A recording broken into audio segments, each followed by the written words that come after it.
The sun dipped low on the horizon, casting long shadows across the weathered cross that stood as a stark sentinel against the endless prairie. While Diana Fallon's shoulders shook with silent sobs, her black mourning dress gathering dust from the parched Texas earth beneath her knees. Diana clutched a faded photograph to her chest, the only tangible reminder of her husband Thomas, gone just 3 weeks from typhoid that had swept through the small town of Redemption Creek in the spring of 1873. The disease had claimed 12 souls, including her beloved husband of just 2 years. At 23, Diana found herself alone at their small homestead, with nothing but bitter memories and an uncertain future stretching before her like the vast, unforgiving landscape. The distant thunder of hoofbeats barely registered in her grief-stricken mind until they slowed, then stopped altogether. She didn't bother to look up, even as boots crunched on the dry ground behind her. "Madam," the voice was deep, tentative, "are you all right out here all alone?" Diana didn't respond. Her fingers tracing the outline of the crude wooden cross her neighbors had helped her erect. Thomas wasn't even buried here, he lay in the town cemetery, but this spot on their land had been special to him. The highest point of their modest property, where he'd promised they would build a proper home someday. The stranger cleared his throat, and she sensed him moving closer, carefully, like one might approach a wounded animal. "I don't mean to intrude on your grief," he said softly. "But it'll be dark soon. Not safe for a lady to be out alone." Diana finally turned, blinking away tears to focus on the tall figure silhouetted against the blazing sunset. He wore the dust of long travel on his clothes, a cowboy by the looks of him, broad-shouldered, with a weathered face partially shadowed by his hat brim. "This is my land," she said, her voice raw from crying. "I've nothing to fear here." The stranger nodded slowly, then, to her surprise, removed his hat and lowered himself to one knee beside her. His face came into clearer view, younger than she'd first thought, perhaps 27 or 28, with kind eyes that held their own measure of sorrow. "Name's Bartholomew Quinn," he said quietly. "Most folks call me Bart. I was riding to Redemption Creek when I saw you here." He glanced at the cross. "Your husband," Diana nodded, unable to form words past the lump in her throat. Without another word, Bart bowed his head, his hat clutched respectfully against his chest. His lips moved silently in prayer, and something about the genuine reverence in his gesture loosened the tight band that had constricted Diana's heart for weeks. When he finished, he remained kneeling beside her, a respectful distance between them, both facing the cross as the last light faded from the sky. "Thomas," Diana finally whispered. "His name was Thomas." "Thomas was a fortunate man," Bart said gently, "to have someone who loves him so deeply." They sat in silence as the first stars appeared overhead, pinpricks of light in the vast Texas sky. In that moment, Diana felt a curious sense of peace settle over her, the first she'd known since Thomas had taken ill. "I've been coming here every evening," she admitted. "My neighbors think I'm losing my mind with grief, but I feel closer to him here," Bart nodded, understanding in his eyes. "Grief has no proper timeline, madam. Each person walks that path in their own way." "How do you know?" The question slipped out before she could stop it. A shadow passed over his features. "My wife Sarah and our baby son, 4 years ago now, childbirth." Diana's breath caught. "I'm sorry." "As am I for your loss," he replied simply.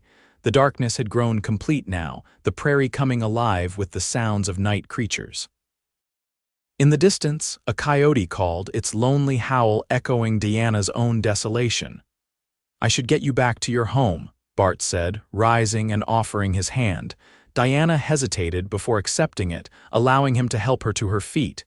"You said you were heading to Redemption Creek?" "Yes, madam." "Looking for work. I've been riding with cattle drives, but I'm hoping to find something more permanent." "It's a small town," Diana said, brushing dust from her skirts. "But the Donovan Ranch might be hiring. They lost men to the typhoid too." Bart nodded. "Much obliged for the information." As they walked toward her small cabin, Diana found herself studying this stranger who had shown such unexpected kindness. His steps were measured to match her shorter stride, and he kept a respectful distance between them. "Where will you stay tonight?" she asked as the outline of her cabin came into view, a single window glowing with the lamp she'd left burning. "I've got my bedroll. I'll make camp outside town." Diana hesitated at her door. The proper thing would be to wish him well and close the door. Instead, she heard herself say, "I have a barn. It's not much, but it would keep you out of the elements." Surprise flickered across Bart's face. "That's mighty kind, madam, but I wouldn't want to impose." "You're not imposing if I'm offering," Diana said firmly, "and please call me Diana." "Diana Fallon." "Only if you'll call me Bart," he replied with a slight smile, the first she'd seen from him. That night, knowing a stranger slept in her barn should have made Diana uneasy. Instead, she found herself sleeping more soundly than she had since Thomas died. Perhaps it was the comfort of another human presence nearby, or perhaps it was the simple act of connection that had momentarily lifted her isolation. The next morning, Diana woke to the smell of coffee brewing. She dressed quickly and stepped outside to find Bart tending a small fire, a pot of coffee balanced on stones. "Hope you don't mind," he said, straightening up. "Thought you might appreciate a hot cup before I head into town." Diana wrapped her shawl tighter against the morning chill. "That was thoughtful, thank you." They sat in comfortable silence, watching the sun rise over the prairie. Diana found herself studying her unexpected guest more carefully in the daylight. His clothes were worn but clean, his manner gentle but confident. He wasn't conventionally handsome, but there was something compelling about his face, lines of laughter around his eyes, despite the sadness that lingered there. "You have a nice piece of land here," Bart observed, gazing out at the fields that stretched before them. "Good soil from the look of it." "Thomas had plans," Diana said softly. "Wheat fields, maybe some cattle eventually. We were just getting started when." Her voice trailed off. Bart nodded, understanding in his eyes. "What will you do now?" The question had haunted Diana for weeks. "I don't know," she admitted. "The neighbors have been kind, helping with the heavier work, but I can't impose forever. I might have to sell." Something troubled passed across Bart's face. "Don't make any hasty decisions. Land like this, it's worth holding onto if you can." After breakfast, Bart saddled his horse, a sturdy bay gelding who nudged his master affectionately. "This is Rusty," Bart said, patting the horse's neck. "Been together 5 years now." Diana smiled, stroking the horse's velvety nose. "He seems like a good companion." "The best," Bart agreed, swinging up into the saddle. "Thank you for your hospitality, Diana. I hope things get easier for you." Diana surprised herself by feeling genuinely disappointed to see him go. "Good luck finding work, Bart. The Donovan place is northeast of town, about 3 miles. Ask for Mr. Robert Donovan, tell him Diana Fallon sent you." Bart tipped his hat. "I'll do that. Take care of yourself, Diana Fallon." She watched him ride away, a strange emptiness settling over her once he disappeared from view. Shaking it off, Diana turned back to her daily chores. There was water to be drawn, eggs to collect, and mending to be done, the endless tasks that didn't care whether her heart was broken or not. 3 days passed with no sign of Bart Quinn, and Diana told herself it was foolish to think of him at all. He had been a passing stranger, nothing more. Yet she found her thoughts drifting to him as she worked, wondering if he'd found employment at the Donovan ranch, or if he'd moved on to another town entirely. On the 4th day, Diana was struggling to repair a broken fence post when the sound of hoofbeats made her turn. Bart Quinn rode toward her, leading a second horse laden with supplies. "Mr. Quinn," she said, unable to hide her surprise or the pleased flutter in her chest. "You're back." He dismounted, a smile warming his features. "I am, and I come bearing news and supplies." He gestured to the laden packhorse. "Courtesy of the Donovans." Diana frowned in confusion. "I don't understand." "Robert Donovan hired me on as his new foreman," Bart explained. "When I mentioned meeting you, Mrs. Donovan insisted I bring these supplies out to you." She said the women's auxiliary had been meaning to check on you. Diana felt heat rise to her cheeks, embarrassment and gratitude warring within her. That's very kind, but I don't need charity. It's not charity among neighbors, Bart said gently, and there's more. Mr. Donovan asked if you'd consider leasing your grazing land to him this season. He'd pay fair market price and you wouldn't have to sell. Hope bloomed in Diana's chest for the first time in weeks. He would do that, said it would benefit you both. Bart hesitated, then added, I may have mentioned that your land looked ideal for grazing some of his young stock. Diana studied him for a moment. You did this for me, Bart shrugged, looking almost embarrassed, just passing along an offer. Together they unloaded the supplies: flour, sugar, coffee, preserved fruits, and even a small sack of hard candies that made Diana smile despite herself. As they worked, Bart told her about the Donovan ranch, his new position there, and the small cabin they'd provided him on their property. It's good work, he said as they sat on her porch steps sharing coffee, and the Donovans are fair employers. I'm glad, Diana said sincerely. You deserve a good position. Bart studied the coffee in his cup. I've been drifting too long. It feels right to put down some roots again. Diana understood that feeling all too well, the need for stability, for a place to belong. She had found it with Thomas, only to have it ripped away. Now she was adrift, clinging to this piece of land as her only anchor. I should fix that fence before I go, Bart said, noticing her half-finished work.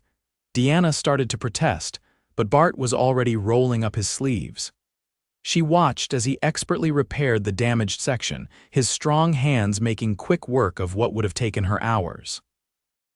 You know, he said conversationally as he worked, part of my arrangement with Donovan is to help neighboring properties as needed.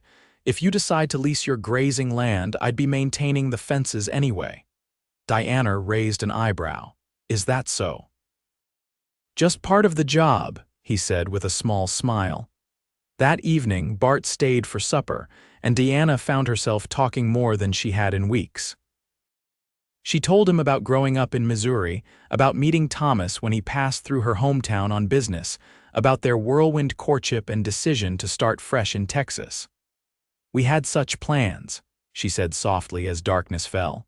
Thomas was so certain we'd prosper here. You still can, Bart said. Different than you planned, perhaps, but this land still has promise. As he prepared to leave, Bart hesitated by his horse. Would it be presumptuous if I rode out again in a few days, to check on you and see if you've decided about Donovan's offer?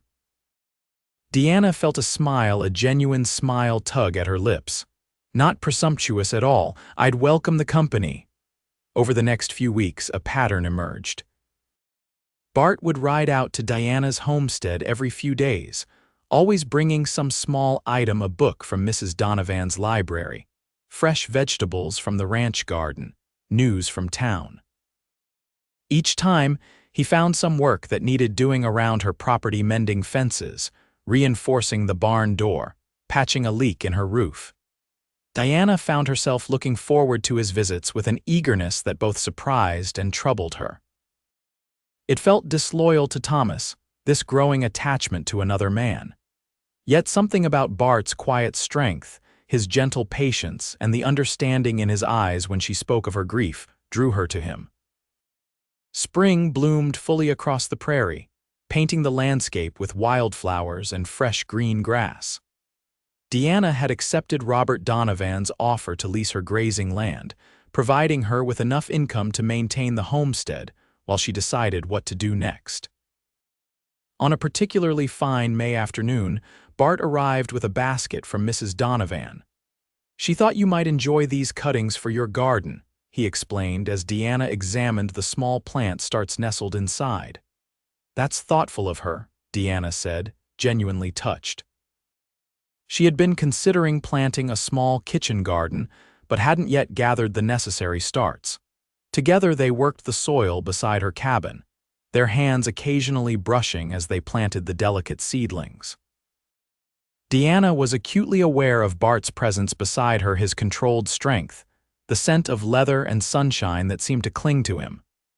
You have dirt on your face, he said suddenly, his voice rough. Before she could respond, he reached out, his thumb gently brushing her cheek. The touch lingered, and Diana found herself unable to look away from his gaze. "Diana," he said softly, her name sounding like a prayer on his lips. The moment stretched between them, taut with possibility. Then Bart cleared his throat and stepped back, returning to the seedlings with forced concentration. That night, after Bart had ridden back to the Donovan ranch, Diana sat alone on her porch, confusion swirling through her. She hadn't expected to feel this way again, this quickening of her pulse, this awareness of another person that went beyond simple friendship. Was it a betrayal of Thomas's memory? Or would he want her to find happiness again? The next day, Diana rode into town for the first time since Thomas's funeral.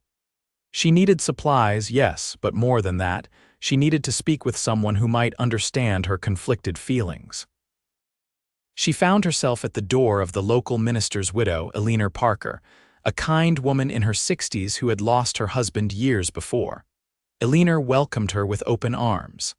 "Diana, my dear, I've been wondering when you might venture out again." Over tea, Diana hesitantly explained her situation, the growing feelings for Bart, the guilt that accompanied them. Eleanor listened patiently, then took Diana's hand in her weathered one. "My dear, grief is not the price we pay for love, it's part of love itself. Thomas would not want you to spend your life in loneliness. But it's only been 3 months, Diana whispered.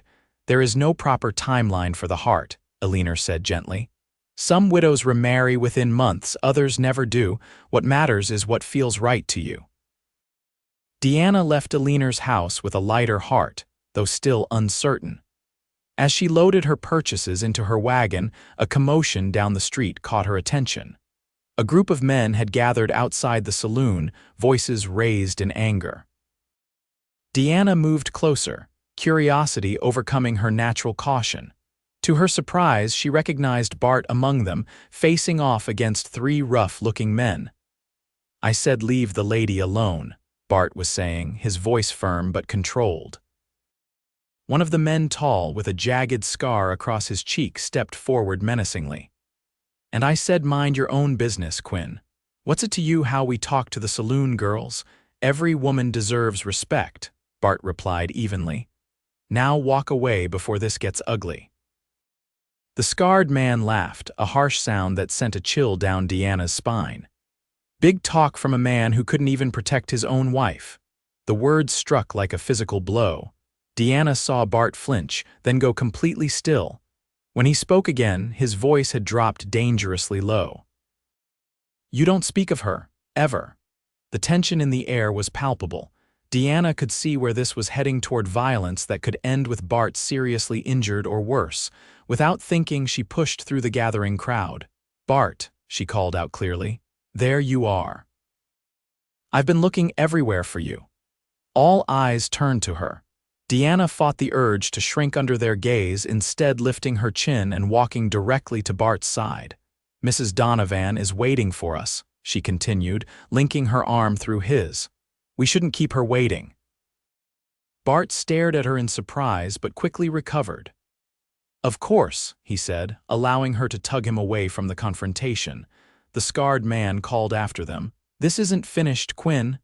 But Bart didn't look back, keeping his pace matched to Diana's as they made their way to her wagon. "That was dangerous," he said once they were out of earshot. "Those men are trouble." "So is getting yourself killed in a street fight," Diana retorted, a muscle worked in Bart's jaw. "I appreciate your concern, but I can handle myself." "I'm sure you can," Diana said, softening her tone. "But I would hate to see you hurt." Something shifted in Bart's expression, surprise giving way to a cautious warmth that made Diana's heart beat faster. "Who were those men?" she asked as they reached her wagon. Bart's expression darkened. "Troublemakers passing through. They've been harassing the women in town for days now." Diana nodded, understanding his protective instinct. "What did he mean? About your wife?" Bart looked away, pain etching lines around his eyes. "Small towns, gossip travels. They must have heard about Sarah and used it to provoke me." He sighed, and it nearly worked. Deanna placed her hand on his arm. "I'm sorry." He covered her hand with his own, the touch sending warmth through her. "Thank you for stepping in. It was brave of you." They stood like that for a moment, connected by touch and gaze until the church bell rang out the hour, breaking the spell. "I should get back to the ranch," Bart said reluctantly. Diana nodded. "Will you still come by tomorrow?" A smile touched his lips. "Wild horses couldn't keep me away." That night, Deanna dreamed of Thomas. In the dream, he stood before her, young and healthy as he had been when they first met. He smiled at her with such love that she woke with tears streaming down her face. But the tears weren't of grief this time, they were tears of acceptance, of letting go. The next day dawned clear and beautiful. Deanna found herself humming as she went about her morning chores, anticipation building as the hours passed. By mid-afternoon, she had changed her dress twice, finally settling on a simple blue cotton that Thomas had always said matched her eyes. When Bart's horse appeared on the horizon, Deanna's heart leaped in a way she could no longer deny. She waited on the porch, watching his approach with a mixture of nervousness and joy. But as he drew closer, Deanna could tell something was wrong. Bart rode hunched in the saddle, one arm held protectively against his side. Alarm shot through her. "Bart," she called, rushing toward him as he dismounted stiffly. "What happened?" He tried to smile, but it turned to a grimace of pain. "Had a disagreement with those men from town," he admitted. "They ambushed me on the road last night." Deanna gasped, taking in the bruise darkening his jaw and the careful way he moved. "Inside. Now," she ordered, taking his arm to support him. Once in her cabin, she helped him into a chair and quickly gathered water, clean cloths, and the medicine kit Thomas had always kept stocked. "Let me see," she insisted, gesturing to where he still protected his ribs. Bart hesitated, then carefully unbuttoned his shirt. Deanna bit back a cry at the sight of the bruising that spread across his torso. "They caught me by surprise," he explained as she gently cleaned a cut on his forehead. 3 against 1 weren't great odds. Did you go to the doctor?" Deanna asked, trying to keep her voice steady despite her anger at what had been done to him. "No need. Nothing's broken, just bruised." Deanna frowned as she worked, her touch gentle despite her agitation. "This should not have happened. Did you report them to the sheriff?" "They were gone by morning," Bart said. "Cleared out of the hotel, probably moved on to the next town." Deanna shook her head, applying a salve to his ribs. "Hold still," she murmured, acutely aware of his skin beneath her fingertips, the rise and fall of his chest, the restraint in his eyes as he watched her. "Deanna," he said softly. She looked up, their faces suddenly very close. "Yes, I should tell you something." His voice was serious, his eyes troubled.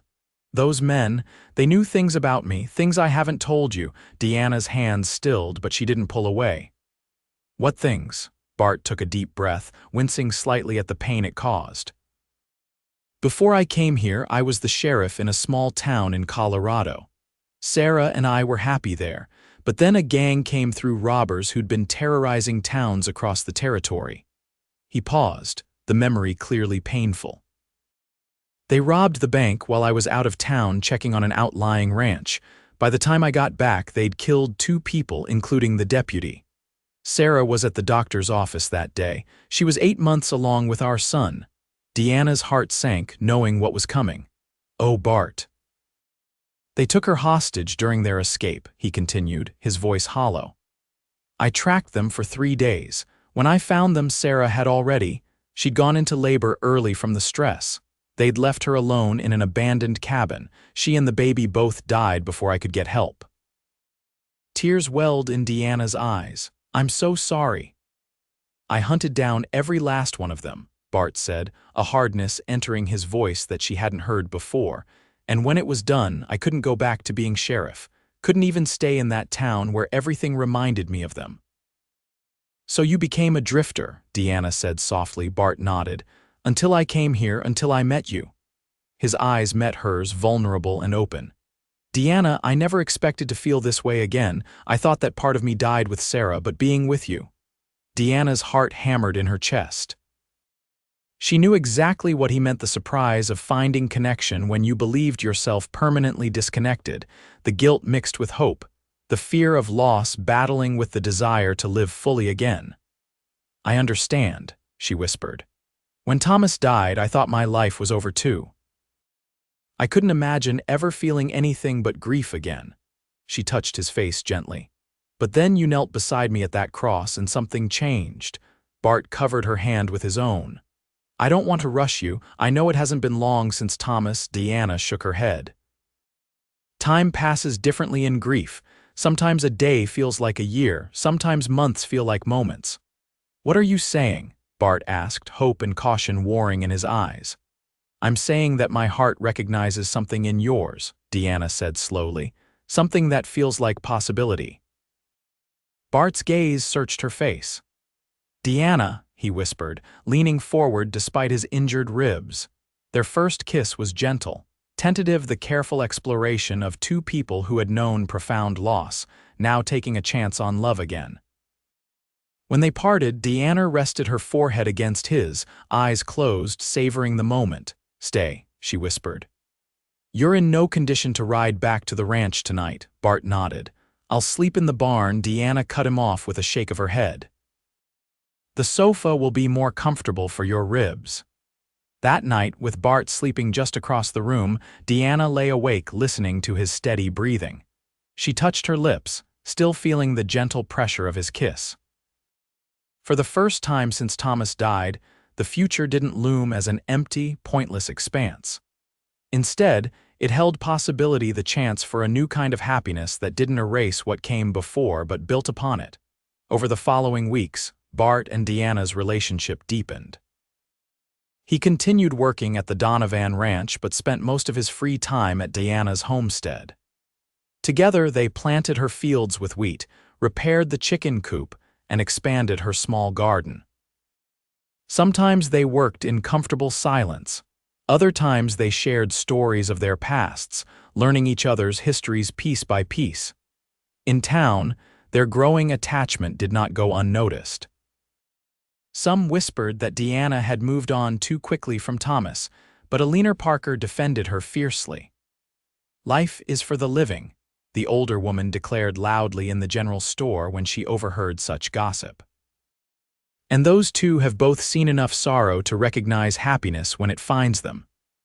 As summer ripened toward fall, Diana found herself falling deeply in love with Bart Quinn. It was different than her love for Thomas, not lesser, but shaped by different experiences, by the knowledge of how quickly happiness could be snatched away. One evening in late August, they sat on Diana's porch watching a spectacular sunset paint the sky in shades of orange and pink. Bart had been unusually quiet all day, a tension about him that Diana couldn't quite identify. "What's troubling you?" she finally asked, taking his hand. Bart squeezed her fingers gently. "I've been thinking about the future," he said carefully. Diana's heart quickened. "Oh." "Robert Donovan offered me a partnership yesterday," he said. "A small stake in the ranch with the opportunity to buy more shares over time." "Bart, that's wonderful," Diana exclaimed. "You've certainly earned his trust." "It would mean staying in Redemption Creek permanently," Bart continued. "Putting down roots here." Diana studied his face in the fading light. "Is that what you want?" "It is," he said firmly, "but not just at the Donovan Ranch." He turned to face her fully. "Diana, these past months with you have been the happiest I've known since losing Sarah. I never expected to find love again, but here you are, this remarkable, strong, beautiful woman who somehow sees something worthwhile in me." Diana felt tears prickling behind her eyes. "Bart," he slid from the porch step to one knee before her, still holding her hand. "I know it hasn't been a long time, and if you need more, I'll wait, but I also know that life is uncertain and time is precious." From his pocket, he withdrew a simple gold ring. "Diana Fallon, would you do me the extraordinary honor of becoming my wife?" Diana looked into his earnest face, seeing all the hope and love she felt reflected back at her. She thought briefly of Thomas, of their plans and dreams, and felt a sense of peace wash over her. Thomas would want her to be happy, just as Sarah would want Bart to find joy again. Yes, she whispered, tears spilling onto her cheeks. Yes, Bartholomew Quinn, I will marry you. The joy that transformed Bart's face was like sunrise breaking over the prairie. He slipped the ring onto her finger, then rose to take her in his arms, his kiss conveying all the emotion words couldn't express. They were married in October, when the prairie grasses had turned golden and the first crisp hint of autumn filled the air. The ceremony was held in the Redemption Creek Church with the Donovans, Eleanor Parker, and a handful of neighbors in attendance. Diana wore a simple cream-colored dress with lace at the collar and wildflowers in her hair. Afterward, they rode together to the homestead, now their homestead stopping at the weathered cross on the hill. Hand in hand, they stood before it, honoring the past even as they embraced their future. I think they would be happy for us, Diana said softly, thinking of Thomas and Sarah, the loved ones who had shaped them both. I believe they would, Bart agreed, his arm strong around her shoulders. That evening, as twilight settled over the land, Bart carried Diana over the threshold of the cabin, their home now, filled with the promise of new memories to be made. Mrs. Quinn, he whispered against her lips. My wife. Diana smiled, her heart full. My husband, she replied, the words still new and wonderful on her tongue. Outside, the first stars appeared in the vast Texas sky, the same stars that had witnessed their initial meeting, when a grieving widow sat crying beside a cross, and a wandering cowboy knelt and prayed with her. From that moment of shared sorrow had grown understanding, then friendship, then love, proving that even in the harshest landscapes, new life could take root and flourish. 1 year later, Diana stood on the porch of their expanded cabin, watching as Bart rode in from checking the fences along their property line. They had merged her land with his share of the Donovan Ranch, creating a modest but thriving operation that combined cattle raising with crop farming. As he dismounted, Diana stepped forward to greet him, their 4-month-old daughter Elizabeth cradled in her arms. The baby named for both their mothers had Bart's thoughtful eyes and Diana's determined chin. My two favorite ladies, Bart said, kissing Diana before gently taking his daughter into his arms. Diana watched them, her heart so full it seemed impossible it had once been hollow with grief. Life had given her a second chance at happiness different than what she had planned with Thomas, but beautiful in its own right. That evening, as they sat together on the porch watching another spectacular Texas sunset, Diana rested her head on Bart's shoulder. You ever think about how we met? She asked softly. Bart nodded, his arm tightening around her. Every day. It reminds me how precious this is, you, Elizabeth, our life together, how quickly everything can change.